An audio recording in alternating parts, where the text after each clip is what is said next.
Hello, I'm Dr. Steve Gerhard, Superintendent of Schools for the Governor Mifflin School District, and I'm going to present a short presentation that was presented on an evening event on Monday, April 11th, relative to the state of our district in school budget and finance. So in talking first about what is our budget story, a couple points to put out for our consideration going forward. Consider as a district, when looking at our relative financial situation compared to other districts across the state, just over 70% of our revenue comes from local sources, in this case property tax dollars. When you go further and look at our budget, which for 16-17 is presently at $70 million, you have to look at that budget at the very large majority of that is about people, considering that close to 70% of our budget is made up of salary and benefits for our professional staff, our support staff, and our administration.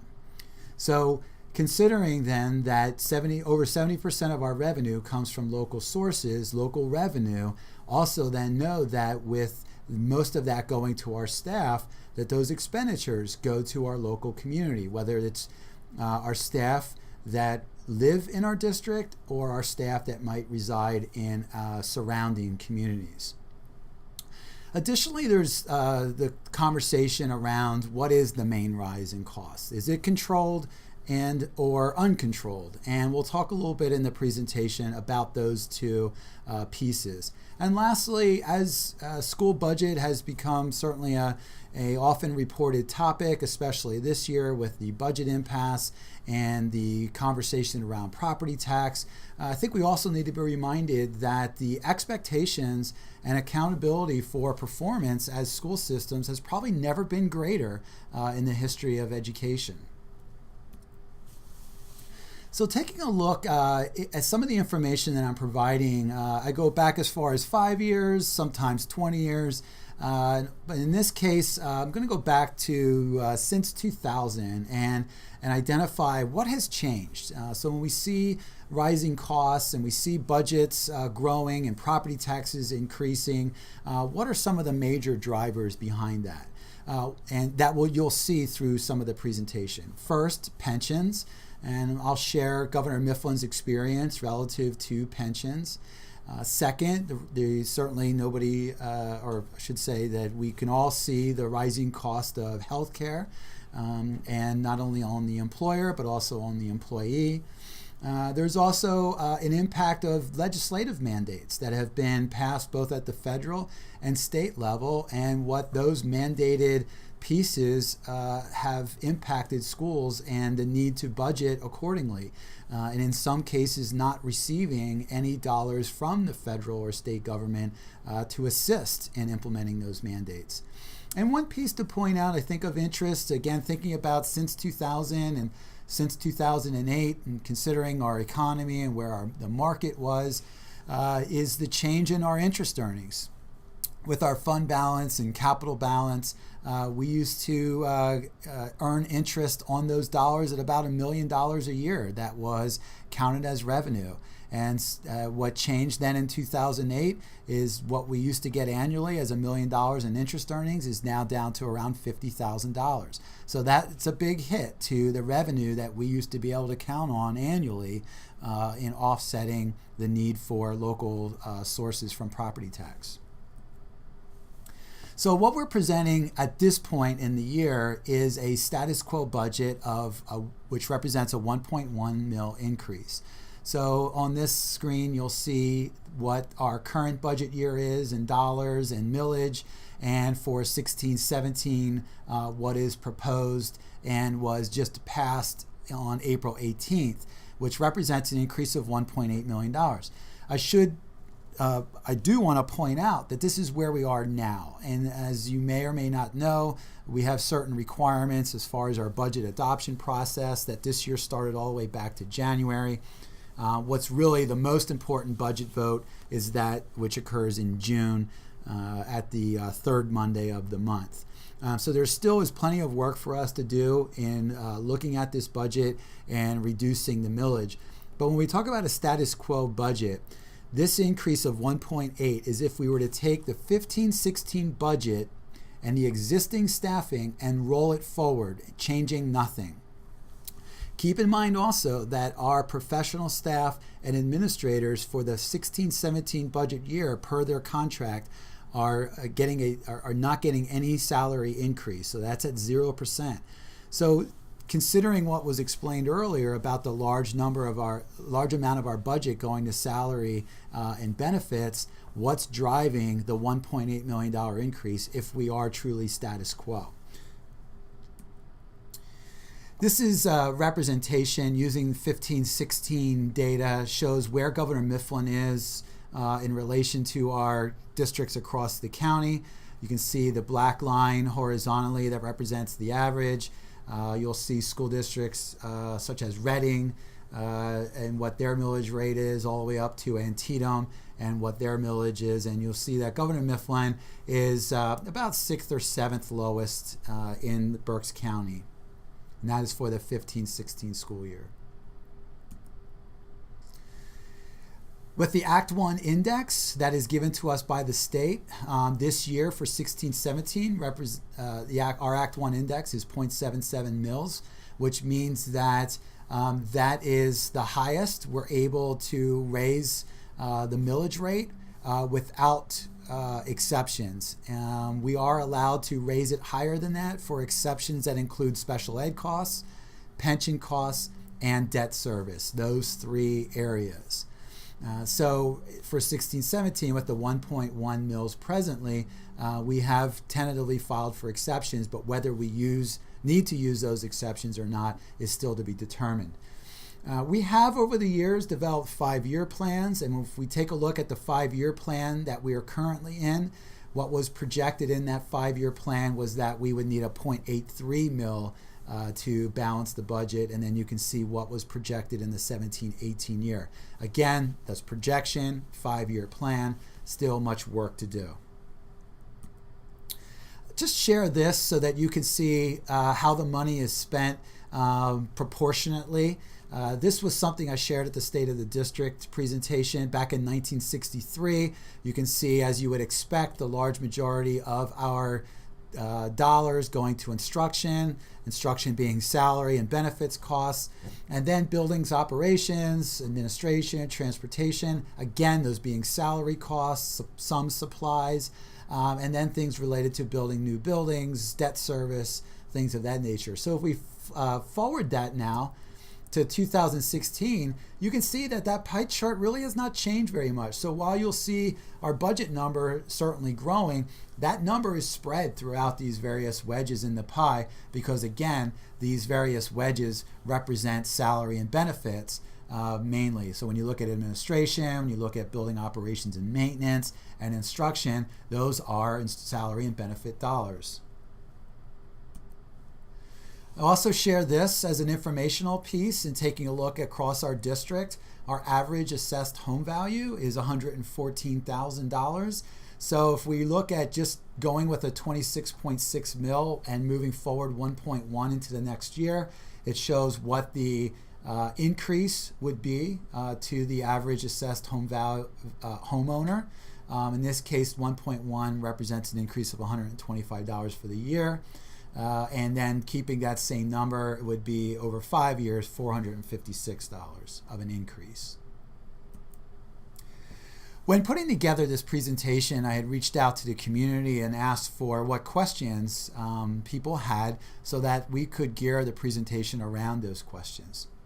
So for the remaining portion of this presentation, slides and the information provided on those slides will speak to these questions.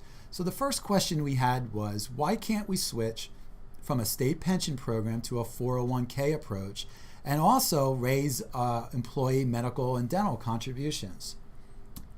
So looking at pension, which I know has been often reported in the paper, and the rising costs of pension and the need for pension reform, I share this chart which shows both our local and state experience. So you see for the 2016-17 school year that our retirement contribution for our professional and support staff is $8.8 million. certainly you can see what that increase looks like since the 2009-2010 school year.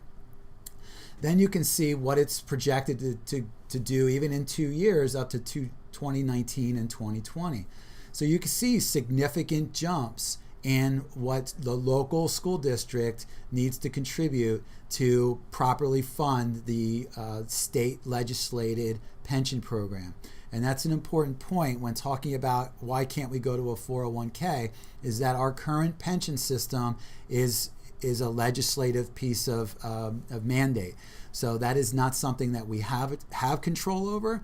Naturally, what we do have control over is salaries, the amount of salaries and the amount of people that we have employed to run our school systems effectively. So one could argue that that is what we can control, but what we can't control is the contribution rate to those salary dollars. But of course, in employing staff, we need to make sure that in our salary and benefits that we are competitive with the larger labor market that's out there with our other public school districts across the county and larger region. So you see the $8.8 million represents a 30% contribution rate to our payroll. And you see that that amount levels off in 25-26, where then it stays at that percentage. If nothing changes within the pension legislation, if nothing is reformed, that number continues to climb until it levels off and stays at that number in 25-26. So look at point number one, though. When we talk about what has changed since 2000, in the year 2000-2001, our contribution rate was 1.94%. And if you look at the decades preceding that, you will find that there was pretty much a steady rate of contribution that school districts had to contribute. Again, think about changes that were occurring during this time relative to the market and to investment performance. And so some things were changed at the state level in the funding of pension funds. And now some changes that have occurred over the last 15, 16 years that now have us at a 30% contribution rate to properly fund the pension. So let's take a look. When we talk about 1.94%, what does that mean? What did that look like? So in 2000-2001, our total payroll was $20.2 million, and at 1.94%, our contribution was $391,000. with the state contributing half at $195,000. Flash that forward to 16-17, and you see the increase on our payroll. But then when you look at our retirement contribution at 30%, there's where the $8.8 million now comes into play with a state contribution of half of $4.4. So we have, in 16, 17 years, gone from $390,000 as a retirement contribution, contributed half of that by the state, to now $8.8 million with half of that as a state contribution. When we talk about healthcare, just taking a look at our professional staff and our district for co-payment to medical insurance, you see what single, two-party, and family coverage looks like for our teachers. And then you see all other school districts in Berks County, what the range for that similar coverage looks like. So relative to the question about increasing the contribution, you can see what our contribution rate is for our employees. And again, being cognizant of the need for us to be competitive in the larger labor market and attracting and retaining quality teachers, support staff, and professional administrators. Next question I had was, I see many students who, and this question spoke to different types of groups of students that may get certain attention in a school system through a school program. So I thought I'd show a number of different examples. First one being cyber school. As a piece of legislation, school districts are mandated to contribute to schools choosing what cyber school they want to go to. And we pay what is our per pupil amount to those for-profit cyber schools. That is a piece of legislation. That is not something we have control over, and we do not set that contribution rate. That is set by our per pupil amount. So if you look at the 16-17 school year, we have budgeted $950,000 that again is supported by the local taxpayer to send students to cyber school if a family chooses to send their school to a cyber school. And cumulatively over the years, we have spent $3.8 million to cyber schools. And keeping in mind that many of these cyber schools, if not all, are not in this area, and the teachers do not reside in this area. And so those are dollars, when we talk about local revenue and local expenditures, those are dollars that leave this area and go to these for-profit cyber schools. Special education and alternative education for 16-17, we're projecting $10.6 million, and that includes the special education programming we provide in district, as well as you see below, programming that we provide for students of significant need out of district. And so some students have significant needs that we want to make sure they have the best education possible, and in doing so, the budgeted amount for next year is just over $3 million for 56 students. We also have a Berks Career and Technology Center that is an outstanding program. It's a half-day program for around 122 students in grades 10 through 12. They go there for half a day. Some can go for 3 full years and leave with a certificate, a trade, and be gainfully employed following high school, or continue their post-secondary. And so our tuition amount to Berks Career and Technical Center for those 122 students is $1.2 million for the 16-17 school year. Next question was related to transportation, and talking about buses that sometimes do not look like they're filled to capacity, and looking at students that may be waiting a long time for busing. So we have projected for the 16-17 school year $2.3 million. And so when you look at that budget amount, a couple points to consider. One, we can certainly look at how some of this wait time might be impacted by our own start and dismissal times, knowing that our secondary schools dismiss at 2:55 and our elementary at 3:20, and whether or not we're providing enough time in between for buses to do the runs that they need to, and dropping off secondary students and then making their way back to elementary in time for dismissal. Some other things, transportation is not required by law. So when we talk about legislative mandates, transportation is not one of those. It is a privileged service, but the legislation or the guidance does read that if you do provide transportation, then you need to provide it for all that qualify. And when we say all that qualify, not all students do qualify, because they may live within a safe walking distance between their residence and the school. However, any students that are eligible for transportation, we do need to make sure that we provide a seat for them. So if you see buses sometimes in our rural or other areas that are half filled, that may be high school students that are driving on their own to school, or students that may be getting to school with their parents. But nonetheless, we do need to provide a seat for them on the bus in the event that they one time may need to use the bus. So that is a piece that if we provide transportation, we need to provide all those that are eligible for it and have a seat for them on the bus. And lastly, if we do provide transportation, then we are required to provide it for non-public and our homeless students. And that's about 300 some students for our various private schools, Berks Catholic, LaSalle Academy, homeless students, a student that may be homeless that lives in another district as a temporary residence. We provide transportation for them to come to our school here because they are considered under a homeless status. Question was, how do you ensure that decisions in spending are grounded in research rather than opinion? Well, I'll use an example we're in now, which is our technology pilot. So anytime whether we're looking at curriculum resources, or in this case, some technology resources, we do like to kick the tires a little bit, and we like to speak with other districts that may be using it. And in this case, we're going through a pilot where we've put Chromebooks which are laptop devices into classrooms. 21 teachers in grades 7 through 12 are currently piloting this to take a look at what this level of integration of technology in our classrooms what impact it could have for all of our schools and all of our classrooms.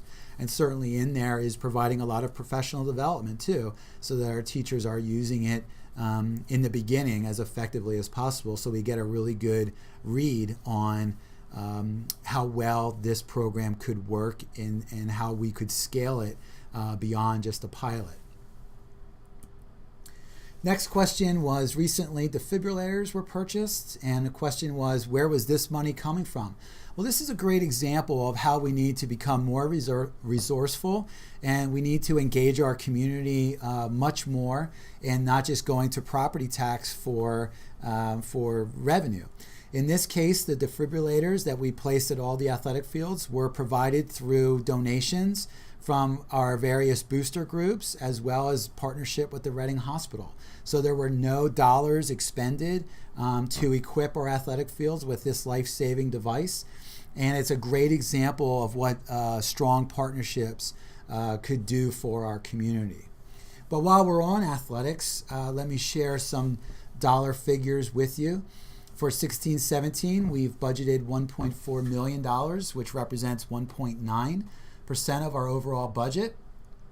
We do collect some revenue to help offset, and those come from student fees as well as ticket sales and our partnership with Market Street Sports Group.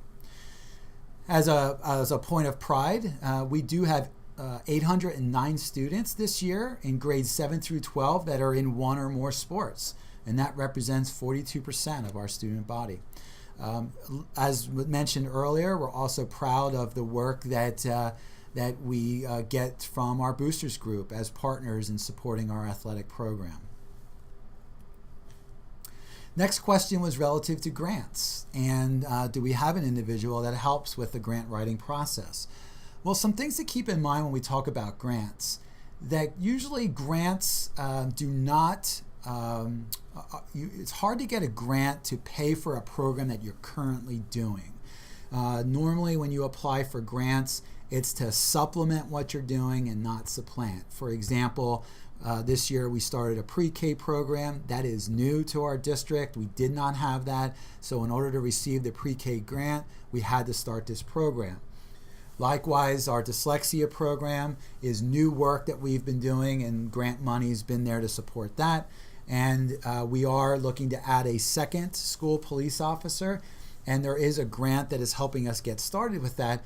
But like with most grants, you have to go in knowing that the grant monies may only be for a short period of time, and you as a district then have to commit to continue that grant when the grant funds expire. So again, we have to look and be resourceful and try to find other ways that we can support the educational program. And here's where we have one of the longer existing education foundations, and we need to look to develop the Ed Foundation greater than it is now and see how this organization can be galvanized to gathered together and have their efforts focused to help support the many good programs that are going on in our school district to offset the local tax revenue.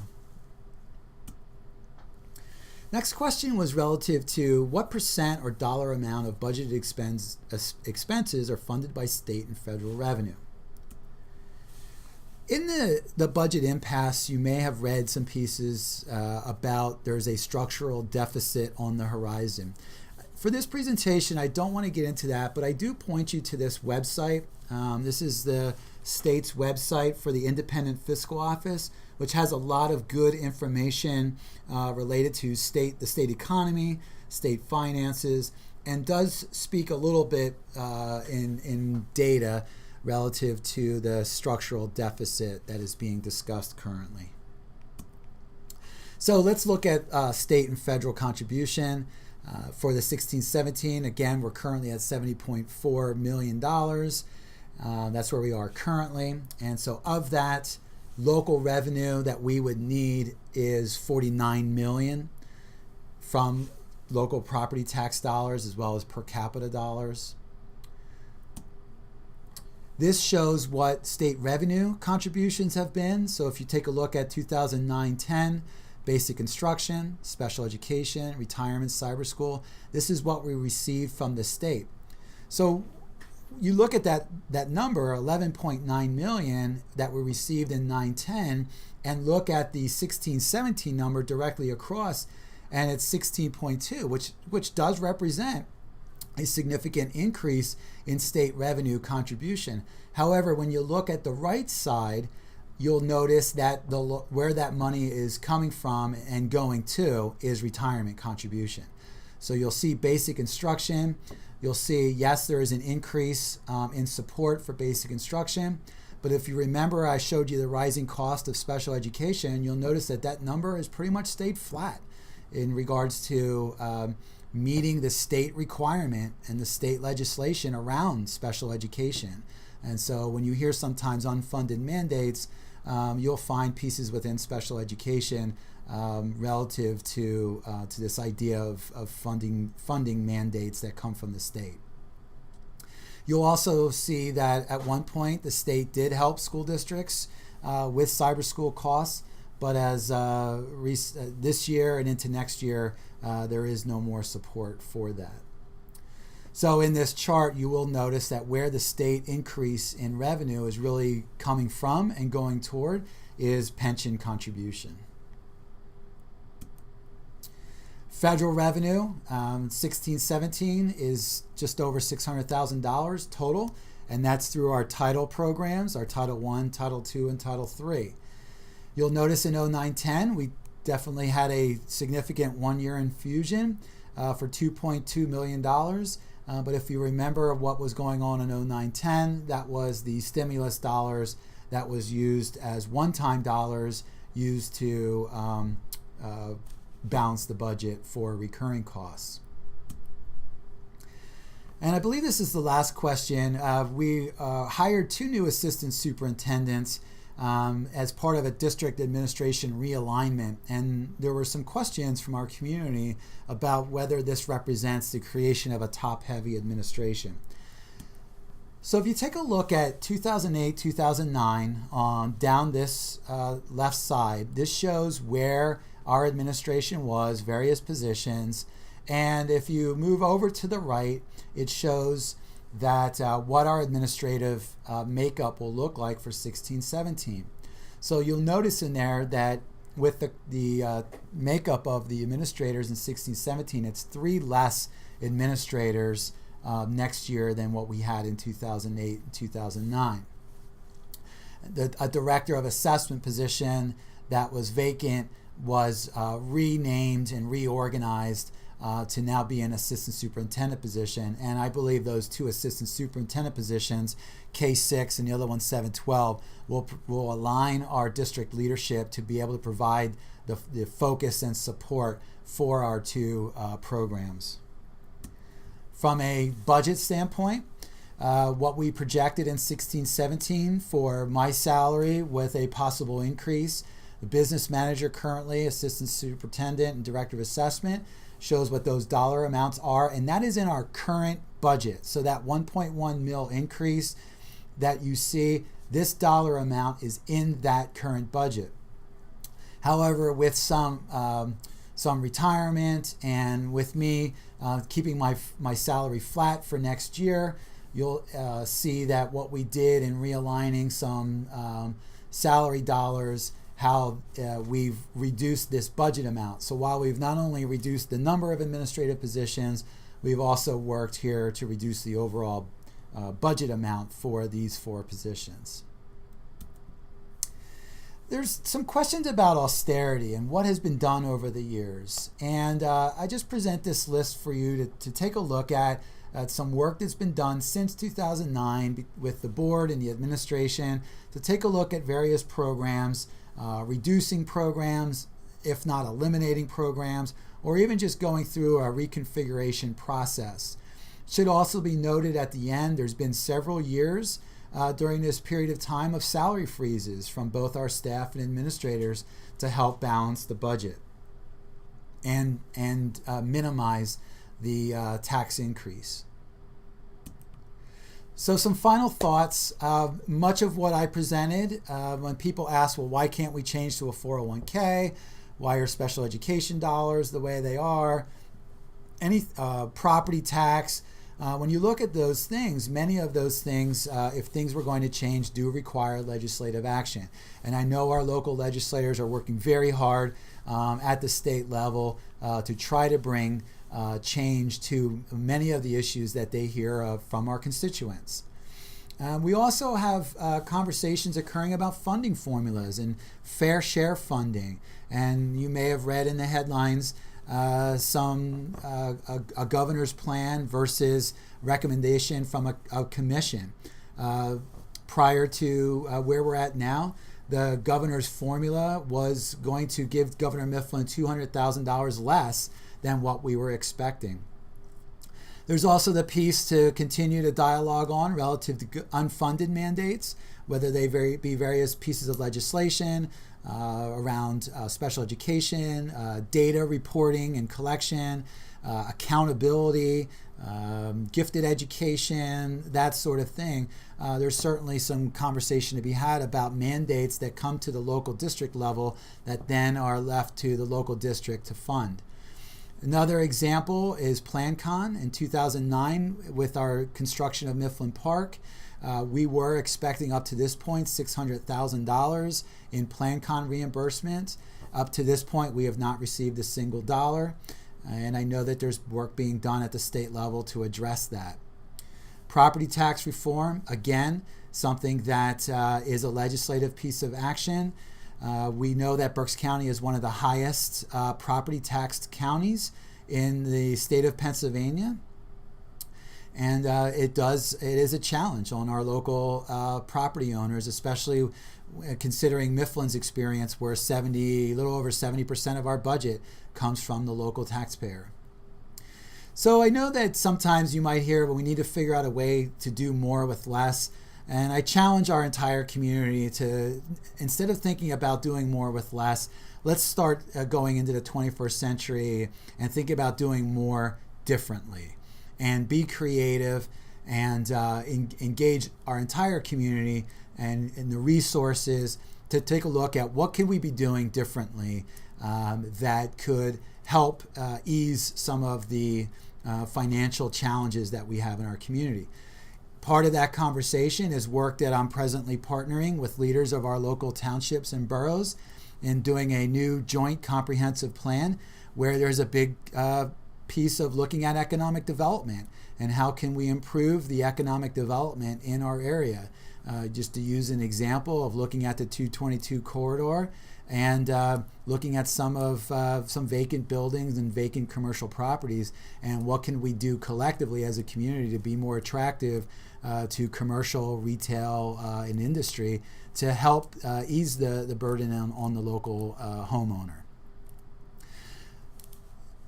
This presentation that's residing on our website will continue to add more information as time goes on to keep you informed as much as possible, as well as welcome questions, comments, feedback, because we do want to hear from as many constituents as possible, and really appreciate your time in going through this presentation, and hope you find this information helpful, and look forward to continued opportunities to dialogue with our community, not only about school finance and school budgeting, but all the great things that our staff are doing for kids in the Governor Mifflin School District.